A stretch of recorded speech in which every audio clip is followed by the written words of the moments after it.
இல்லத்தரசிகளே 30 வயசுலும் 40 வயசு போல் நமக்கு தோற்றமளிக்குதுன்னு கவலைப்படுறீங்களா? நம்மளே பாதுகாத்துக்க முடியல அப்படின்னு நினச்சி வருத்தப்படுறீங்களா? உங்களுக்காக தான் இந்த வீடியோ ஃபுல்லுமே ஸ்கிப் பண்ணாமல் பாருங்கள். அப்போ தான் நான் என்ன சொல்லியிருக்கேன், நம்மளை எப்படி பாதுகாத்துக்கிறது அப்படிங்கிறது உங்களுக்கு தெரியும். பிடிச்சிருந்தா லைக் பண்ணுங்கள், சப்ஸ்கிரைப் பண்ணி சப்போர்ட் பண்ணி வச்சுக்கோங்க. Hello friends, welcome to Kankalai family vlog. இதுவரைக்கும் என்னுடைய வீடியோ பார்த்து சப்ஸ்கிரைப் பண்ணி சப்போர்ட் பண்ணுற அனைவருக்குமே மிக்க நன்றி. வாங்க வீடியோக்குள்ளே போகலாம். இல்லத்தரசிகளே 30 வயதிலும் 40 வயது போல் தோற்றமளிக்கிறீர்களா? 5:30 மணிக்கு எழுந்து இரவு அனைவரும் உறங்கிய பின் படுத்துறங்கி நமக்கான நேரத்தை நமக்கே செலவழிப்பதில்லை. உண்மைதானுங்க? அனைவருக்கும் என்ன செய்ய வேண்டும், சமையலிலிருந்து உடுத்தும் உடை வரை அனைத்தையும் வீட்டில் உள்ளவர்களுக்கு நாம் தானே பார்த்து பார்த்து செய்கின்றோம். ஆனால் நமக்கு இது தேவை, இது தேவையில்லை, நமக்கான நேரத்தை நம்ம ஒதுக்குறோமா? யாருமே அப்படின்னு ஒதுக்கிறது கிடையாது, ஒரு சில பேரை தவிர்த்து. அனைவரையும் பார்த்துக்கிறதுக்கு நமக்கு நேரம் இருக்குது, ஆனால் நாமே பார்த்துக்கிறதுக்கு நேரம் இல்லை. உண்மைதானே? காலையில் எழுந்து நம்ம தலையில் போடும் கொண்ட மாலை நேரம் வந்தும் கூட அழுக்க மறந்துடுறோம். அந்த அளவுக்கு நம்ம வீட்டு வேலையில் கவனம் கொள்கிறோம், ஆனால் நம்ம மீது கவனம் கொள்வதில்லை. இந்த மாதிரி இருந்தால் நம்ம எப்படி இளமை தோற்றத்தில் தெரியும்? நமக்கு சின்ன வயதாக இருந்தாலும் பெரிய வயது போல் தாங்க நமக்கு காமிக்கும். ஏன்னா நம்ம வேலை பழுவிலேயே நம்மளை மூழ்கடிச்சு விடுறோம். நமக்கான நேரத்தை நமக்குன்னு ஒதுக்கி நம்மளை பாதுகாத்துக்கிறது இல்லை. வீட்டில் உள்ளவர்களுக்கு எந்த உணவு பிடிக்கும், எந்த உணவு பிடிக்காது என்று பார்த்து பார்த்து செய்கிறோம். ஆனால் நமக்கு 3 வேளையும் சரியான உணவை நம்ம சாப்பிட்றோமா, எடுத்துக்கிறோமா அப்படின்னு நம்ம என்னைக்காச்சும் ஃபீல் பண்ணி பார்த்துருக்கோமா? கண்டிப்பாக கிடையாது. நம்ம வீட்டில் உள்ளவங்களுக்கு இருக்கிற உணவுகளை பரிமாறிட்டு மிச்சம் என்ன இருக்கோ சாப்பிட்டுட்டு படுத்துகிறோம். ஏன்னா மீதமே நமக்கு பத்தாமல் இருந்தால் கூட நமக்கு பார்த்து சமைச்சு எடுத்துக்கிறதுக்கு நமக்கே ஒரு சோம்பேறித்தனம். ஏன்னா நம்ம நாள் முழுக்க வேலை பார்த்துக்கிட்டு இருக்கோம்.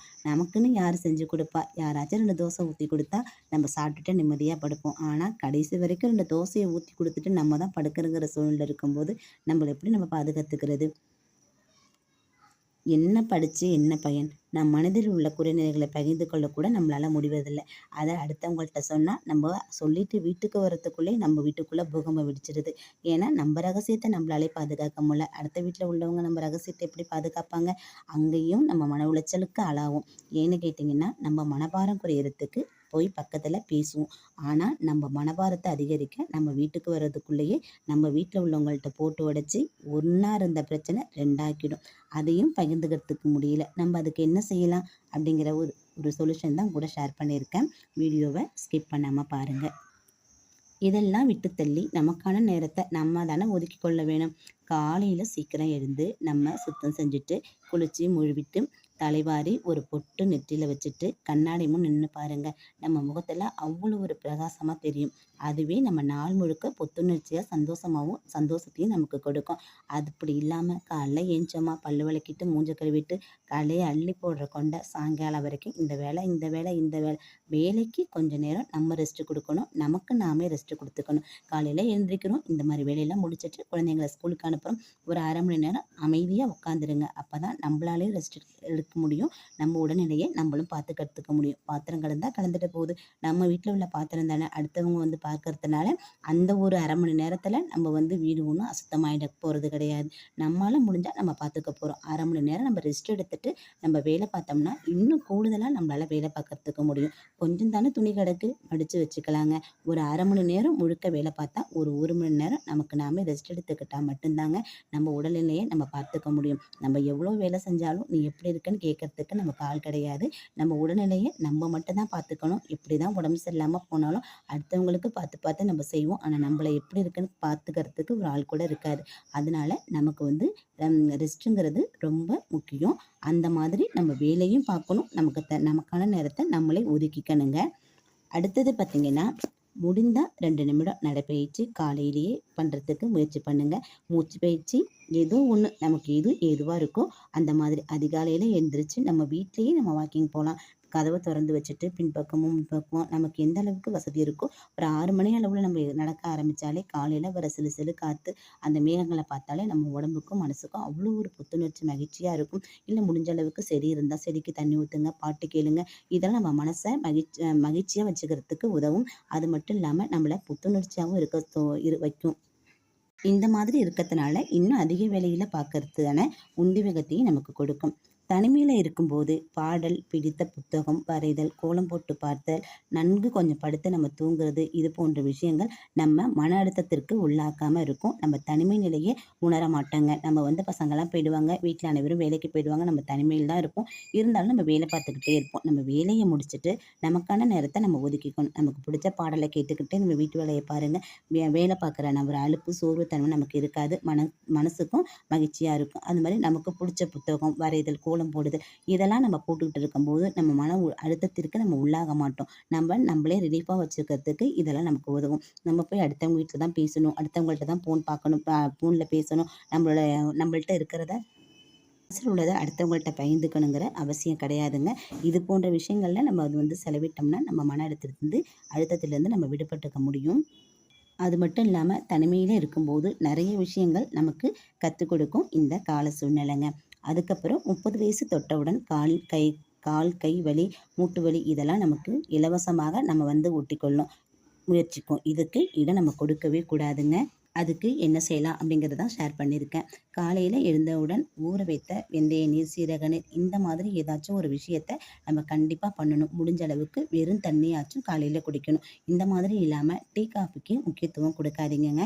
முடிந்த அளவுக்கு வெள்ள சர்க்கரைய பயன்படுத்தாதீங்க. இந்த மாதிரி தண்ணீர் குடிச்சிட்டு ஒரு கப் காஃபி கூட அப்புறமா குடிச்சுக்கலாம். வெறும் வயித்துல முடிஞ்ச அளவுக்கு டீ, காஃபிய தவிர்த்துடுங்க. அதுக்கப்புறம் பார்த்தீங்கன்னா, தினசரி உணவில் கீரை வகைகளை எடுத்துக்கொள்வது முடிஞ்ச வரைக்கும் ரொம்ப ரொம்ப நல்லதுங்க. நம்ம கை, கால் வலி, நமக்கு இரும்பு சத்து, கால்சியம் சத்துலாம் நெறைய நிறைஞ்சிருக்கு இந்த கீரை வகையில. முடிஞ்ச வரைக்கும் முருங்கைக்கீரைய ரெகுலராவே எடுத்துக்கங்க. ஒரு சூப்பு இல்ல வேக வச்ச தண்ணி, கொஞ்சோண்டு உப்பு, சீரகம் போட்டு அத வேக வச்சு தண்ணியா கூட குடிச்சுக்கலாம். கை, கால் மூட்டு வலிக்கு நமக்கு ரொம்ப நல்லது. இரும்பு சத்து நிறைய நிறைஞ்சிருக்கு. கை, கால் மூட்டு வலிக்கு ரொம்பவும் நல்லதுங்க. அதுக்கப்புறம் பார்த்தீங்கன்னா, எடை குறைக்கிறது உடல் எடைய குறைக்கிறதுக்கு ரொம்பவும் உகந்தது. அதுக்கப்புறம் பார்த்தீங்கன்னா, கேழ்வரகு, கம்பு போன்ற சிறுதானிய உணவுகள தினசரி உணவில் நம்ம கண்டிப்பா எடுத்துக்கணுங்க. கம்பு, கேழ்வரகு இதெல்லாம் வந்து நம்ம கஞ்சி வச்சு குடிச்சுக்கலாம். டீ, காப்பிக்கு பதிலா இத எடுத்துக்கலாங்க. எலும்புகளுக்கு வலுவூட்டக்கூடியது, உடல் எடையை குறைக்கக்கூடியது, உடம்புக்கு ரொம்ப சத்தானது. இதெல்லாம் நம்ம எடுத்துக்கிட்டோம்னா, நம்ம வந்து உடம்புல எந்த ஒரு நோயும் இல்லாம நம்ம நல்லபடியா இருக்க முடியும். நம்மள நம்மளே பாதுகாத்துக்க முடியுங்க. அதுக்கப்புறம் முடிஞ்ச அளவுக்கு வாரத்துக்கு ஒரு முறை நெல்லிக்காய், கொய்யாக்காய் இந்த மாதிரி போன்ற கனிகள நம்ம எடுத்துக்கிறது ரொம்ப நல்லது. நெல்லிக்காயில நெறைய சத்துக்கள் இருக்கு. நமக்கு தெரிஞ்ச விஷயம் தாங்க. கொய்யாவிலயும் அது மாதிரி தாங்க. சுகருக்கெல்லாம் ரொம்ப நல்லது. நமக்கு எது எளிதா கிடைக்குதோ அந்த பொருள நம்ம கண்டிப்பா எடுத்துக்கிறது நல்லது. உணவில் புளிப்பு அதிகம் சேர்ப்பத தவிர்த்துக்கலாங்க. ஏன்னா, புளிப்பு அதிகமா இருந்ததுன்னா, நம்ம உடம்புல வந்து மூட்டு, கை, கால் வலி அதிகமா இருக்கும். அந்த கை, கால் வலிகள, மூட்டு வலிகள, வீக்கத்த குறைக்கிறதுக்கு இந்த புளிப்பு தன்மையை நம்ம உணவுல கொஞ்சமா குறைச்சிக்கலாங்க. அப்புறம் வெள்ள சர்க்கரையும், உப்பின் அளவையும் முடிஞ்ச அளவுக்கு நம்ம தவிர்க்கிறது ரொம்பவும் நல்லது. வெள்ள சர்க்கரை முடிஞ்ச அளவுக்கு நமக்கு வேண்டாம். 30 வயச தொட்டுட்டாலே வெள்ள சர்க்கரைய தூக்கி ஓரமா வச்சுடுங்க. எப்பயாச்சும் எடுத்துக்கிறது தப்பில்ல. எப்பயுமே ரெகுலரா எடுத்துக்காதீங்க. அது மாரி இரவு உறங்குறதுக்கு முன்னாடி உப்போட அளவையும் நம்ம இல்லாம கூட சாப்பிடலாம். உப்பு அதிகமா போட்டு சாப்பிடாதீங்க. ஏன்னா, அதுக்கான உபாதையும் நம்ம தாங்க அனுபவிக்க வேண்டியிருக்கும். அப்புறம் காலையும், இரவும் வெதுவெதுப்பான நீர் அருந்துவது மிகவும் நல்லது.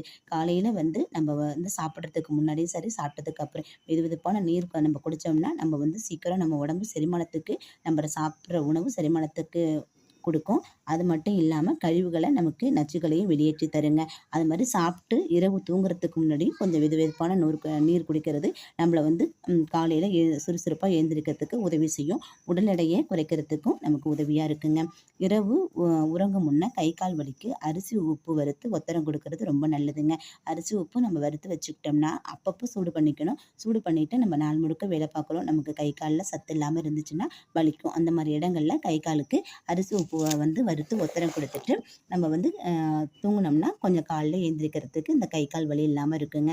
அதுக்கப்புறம் பார்த்தீங்கன்னா, கை, கால் மூட்டு வலி உள்ளவங்க வீட்ல இருக்க நல்லெண்ணெய், தேங்காய் எண்ணெய் ஏதோ ஒரு எண்ணெய் அந்த எண்ணெய வந்து கையிலயும், கால்லயும் மூட்டு பகுதியில நல்லா தேய்ச்சு விட்டு உறங்கிடுங்க. காலையில கிளம்பி முடிஞ்சா வெதுவெதுப்பான நீர் வச்சு வெதுவெதுப்பான நீர்ல கழுவிக்கலாம். அப்படி நம்மளால முடியல அப்படின்னா, குளிர்ந்த நீர்ல கூட நல்லா கழுவி எடுத்துட்டு, நம்ம வந்து தொடச்சு எடுத்துக்கலாங்க. இந்த மாதிரி செய்றதுனால, நமக்கு கை, கால் மூட்டு வலி இருந்தாலோ, வீக்கம் இருந்தாலோ, இல்ல ஜாயிண்ட் பெயின் அதிகமா இருந்தாலோ, இந்த மாதிரி வலிகளிலிருந்து நம்மள நம்மளே பாதுகாத்துக்கிறதுக்கு முடியும். இதற்காக நம்ம வந்து அடிக்கடி ஆஸ்பத்திரிக்கு போகணுங்கிற அவசியம் கிடையாது. ரொம்ப வலி இருந்தா, டாக்டர் என்ன சொல்றாங்களோ, அதையும் நம்ம கேட்டுக்கணும் தான். இந்த இதெல்லாம் நம்ம செய்யும்போது, மருந்து மாத்திரைகள அதிகம் எடுத்துக்க வேண்டிய அவசியம் இருக்காது. இதனாலே நமக்கு வலி கொஞ்சம் ரிலீஃப் ஆவறதுக்கு உதவியா இருக்கும். எப்போதும் நம்ம மனதை சந்தோஷமாக வச்சுக்கவும் புத்துணர்ச்சியாக வச்சுக்கொள்வதும் நமக்கு ரொம்ப நல்லது. இது நம்ம எப்பயுமே சந்தோஷமாகவும் புத்துணர்ச்சியாகவும் இருந்தால் நம்ம எப்பயுமே ஒரு இளமையான தோற்றத்தை நமக்கு வெளிப்படுத்தி கொடுக்குங்க. மன அழுத்தத்திலேருந்து விடுபட்டு கொடுக்கும். அந்த மன அழுத்தத்திலேருந்து விடுபட்டு நம்ம விலகி இருந்தாலே நம்ம எப்பவுமே ஒரு இளமையாக தான் தோணுவோம். நம்ம 30 வயசு 40 வயசு போல் நம்ம தோற்றமளிக்க மாட்டோம். இந்த மாதிரி விஷயங்கள் எல்லாம் நம்ம உடம்ப பாதுகாத்துக்கிட்டோம்னா நம்ம எப்பவுமே இளமையாக இருக்கிறதுக்கு ஒரு வழிவகுக்கும். அப்புறம் முடிஞ்ச அளவுக்கு உடல் எடையை அதிகரிக்காமல் பார்த்துக்கொள்ளுங்க. இதுவரைக்கும் அதிகரிச்சிருந்தா பரவாயில்ல, இதுக்கு மேலேயும் அதிகரிக்காமல் பார்த்துக்குங்க. அப்போ தான் நம்ம நோயிலிருந்து நம்ம தற்காத்து கொள்ள முடியும். என்னால் முடிஞ்ச அளவுக்கு ஏதோ எனக்கு தெரிஞ்ச விஷயத்த நம்மளை பாதுகாத்துக்கிறது, புத்துணர்ச்சியாக வச்சுக்கிறது, பெண்கள் எப்போவுமே நம்மளை எடையை அதிகரிக்காமல் எப்படியெல்லாம் இருக்கலாம் அப்படிங்கிறத நான் ஷேர் பண்ணியிருக்கேன். வீடியோ ஃபுல்லுமே பார்த்துருப்பீங்க நம்புகிறேன். பிடிச்சிருந்தா சேனலுக்கு ஒரு லைக் கொடுங்க. மறக்காமல் சேனலை சப்ஸ்கிரைப் பண்ணி சப்போர்ட் பண்ணுங்கள். இது வரைக்கும் என்னுடைய வீடியோ பார்த்ததுக்கு மிக்க நன்றி. வாழ்க வளமுடன்.